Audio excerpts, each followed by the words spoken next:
Hiç düşündünüz mü internet, telefon ve telgraf olmadan önce Osmanlı İmparatorluğu'nda haberleşme nasıl oluyordu diye? Atları çatlatana kadar süren, günlerce yolda olan Osmanlı ulakları bu haberleri ne zorluklarla teslim ediyorlardı. Şu an bir haberin kıtalar arasında aylarca seyahat ettiği bir çağdayız. Ancak Osmanlı, Viyana kapılarından Yemen çöllerine kadar uzanan bu devasa imparatorlukta sınırları aşan akıl almaz bir hıza ulaşmıştı. Bir günde 200 kilometre. Peki, teknolojinin sıfır olduğu bir dünyada bu nasıl başarıldı? Padişahın o mühürlü sırrını taşıyan bu özel adamlar, at çatlatarak, eşkıyaları aşarak, hiç uyumadan o fermanları menziline nasıl ulaştırıyordu? Hazırsanız, at nalı seslerinin hiç susmadığı, teknolojisiz hızın sırrını çözen o gizemli haberleşme ağına, menzilhanelerin tam kalbine giriyoruz. Osmanlı İmparatorluğu'nun neden böyle devasa ve acımasız bir haberleşme sistemine ihtiyaç duyduğunu anlamak için önce o dönemin coğrafyasını ve devletin üzerindeki yükü gözümüzün önüne getirmeliyiz. Üç kıtaya yayılmış milyonlarca kilometre karelik bir alandan bahsediyoruz. Kuzeyde Rusya sınırında bir savaş patlak verdiğinde, doğuda İran sınırında bir isyan çıktığında veya Mısır'da bir vali isyan ettiğinde, bu haberin başkent İstanbul'a ulaşması normal şartlarda haftalar, bazen aylar sürerdi. Haber yavaşlarsa ordu geç kalır. Ordu geç kalırsa toprak kaybedilir. Toprak kaybedilirse devlet çökerdi. Devletin bekası bilginin hızına bağlıydı. İşte bu hayati ölüm kalım meselesini çözmek için Osmanlı döneminin en kusursuz, en acımasız lojistik ağını yani menzilhane sistemini kurdu. Bu sistem imparatorluğun dört bir yanını devasa, görünmez bir örümcek ağı gibi sarıyordu. Menzilhane sistemi basit bir posta teşkilatı değildi. Tamamen askeri bir disiplinle işleyen, hayatta kalma ve hız üzerine kurulu devasa bir çarktı. Sistemin işleyişi aslında tarihin en ölümcül bayrak yarışına benziyordu. İstanbul'dan yola çıkan bir ulağın hedefine kadar aynı atla gitmesi fiziksel olarak imkansızdı. Bunun yerine imparatorluğun ana yolları üzerinde atların ve insanların dayanıklılık sınırları hesaplanarak her 6 ile 12 saatlik mesafede bir menzilhane yani at değiştirme istasyonları kurulmuştu. Ulak kan ter içinde üzeri çamur kaplı bir şekilde bir menzile vardığında asla uyumak veya dinlenmek için beklemezdi. Zaman padişahın canı demekti. Videoya devam etmeden önce beğeni, yorum ve abone olmayı unutmayın. Hadi şimdi kaldığımız yerden devam edelim. O menzile varıldığı an oradaki görevliler saniyeler içinde yorgunluktan titreyen atı alır, yerine taze, dinlenmiş, enerjik ve eğerlenmiş yeni bir at verirdi. Ulak sadece ayakta yemeğini atıştırır, mühürlü çantasını kontrol eder ve vakit kaybetmeden tekrar dört nala yola koyulurdu. Bu kesintisiz döngü sayesinde mesajlar, teknolojisiz bir çağda inanılmaz bir hızla gece gündüz demeden, kar kış dinlemeden hedefine ilerlerdi. Öyle ki Avrupa elçileri ülkelerine yazdıkları mektuplarda Osmanlı'nın haberleşme hızını şeytani bir sihir olarak nitelendirmişlerdir. Peki bu insanüstü ve zorlu görevi kimler yapıyordu? Menzil yollarının bu isimsiz kahramanları Tatar ve Ulak adı verilen özel seçilmiş elit habercilerdi. Bir ulak olmak sadece iyi at binmek demek değildi. İnsanüstü bir fiziksel dayanıklılığa, keskin bir coğrafya bilgisine, pusula olmadan yıldızlarla yön bulma yeteneğine sahip olmanız gerekirdi. Bu adamlar günlerce at sırtından inmezdi. Eğerin üzerinde yemek yer, eğerin üzerinde su içer ve hatta eğerin üzerinde at dört nala koşarken mikro uykulara dalarak dinlenirlerdi. Düşmek demek, ölmek demekti.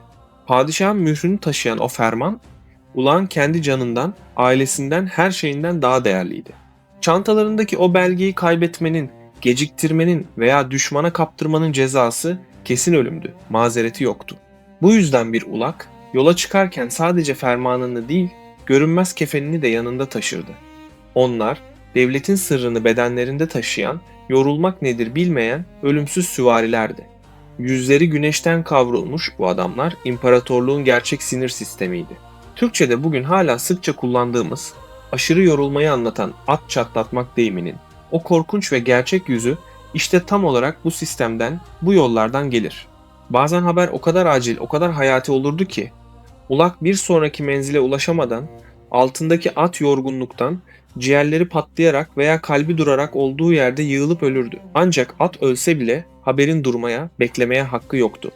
Ulak, son nefesini veren atını yolda bırakır, değerli ferman çantasını sırtlanır ve en yakın menzile veya yerleşim yerine kadar yaya olarak tüm gücüyle koşmaya devam ederdi. O ferman hedefe ulaşana kadar ulağın da atın da bedeni devlete aitti. Bu yollar sadece fiziksel yorgunlukla değil, ölümcül tehlikelerle de doluydu.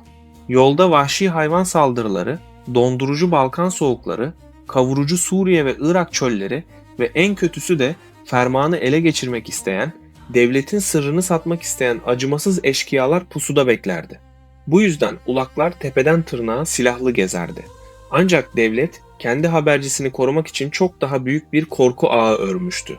Bir ulağın yolunu kesmek doğrudan padişahın şahsına kılıç çekmekle eşdeğer sayılırdı ve cezası bölgedeki tüm yöneticilerin kellesinin vurulmasına kadar gidebilirdi. Menzilhaneler sadece atların değiştirildiği derme çatma ahırlar değil, aynı zamanda sıkı korunan lojistik kaleler gibiydi. Bölgedeki köyler ve kasabalar, menzilhanenin at ihtiyacını karşılamak, yiyecek temin etmek ve yolun güvenliğini sağlamakla görevliydi. Buna karşılık Osmanlı Devleti bu zorlu görevi üstlenen köylerden avarız gibi ağır vergileri almazdı. Yani köylü devlete vergi vermek yerine devletin hızına hizmet ederdi. Bu muazzam ekonomik ve sosyal denge sistemin yüzyıllar boyunca tıkır tıkır bir saat gibi çalışmasını sağladı. Tarih sayfalarına baktığımızda bu hızın devletin kaderini nasıl değiştirdiğini net bir şekilde görürüz. Bir padişah vefat ettiğinde yeni padişahın tahta çıkması ve isyan çıkmadan ordunun kontrol altına alınması için haberin diğer şehzadelere ulaşması saatler içinde gerçekleşmeliydi. Ölüm haberi taşıyan ulaklar siyahlar giyer, atlarının kuyruklarını bağlar ve geçtikleri köylerde tek bir kelime etmeden sadece görünümleriyle o acı haberi tüm imparatorluğa yayarlardı. Savaş zamanlarında ise cephedeki sadrazamın taktik değiştirme talebi, günlerce at koşturan bu adamlar sayesinde padişahın önüne zamanında gelir, haritalar yeniden çizilirdi. Ancak her büyük sistem gibi bu efsanevi ağ da zamanın ve teknolojinin acımasız dişlileri arasında erimeye mahkumdu. 19. yüzyılın ortalarında gökyüzünü kaplayan telgraf hatlarının çekilmesiyle o heybetli Tatar habercilerinin dönemi yavaş yavaş tarihe karıştı. Tellerin ucundan saniyeler içinde iletilen Morse alfabeleri at sırtında günlerce ter döken, can veren adamların yerini aldı. Kırım Savaşı ile birlikte telgrafın gücü Osmanlı'da tamamen hissedildi ve o görkemli menzilhaneler birer birer sessizliğe büründü. Bugün o yollarda ne at nalı sesleri yankılanıyor ne de çamur içinde ferman taşıyan adamlar var. Ancak Osmanlı'nın teknolojisiz bir çağda sadece insan iradesi, atın gücü ve devlete olan sadakatle kurduğu bu 200 kilometrelik hız efsanesi tarihin en büyük lojistik dehalarından biri olarak kalmaya devam edecek. Avrupa'nın korku ve hayretle izlediği o ölümsüz süvarilerin menzilhane sisteminin hikayesini dinlediniz.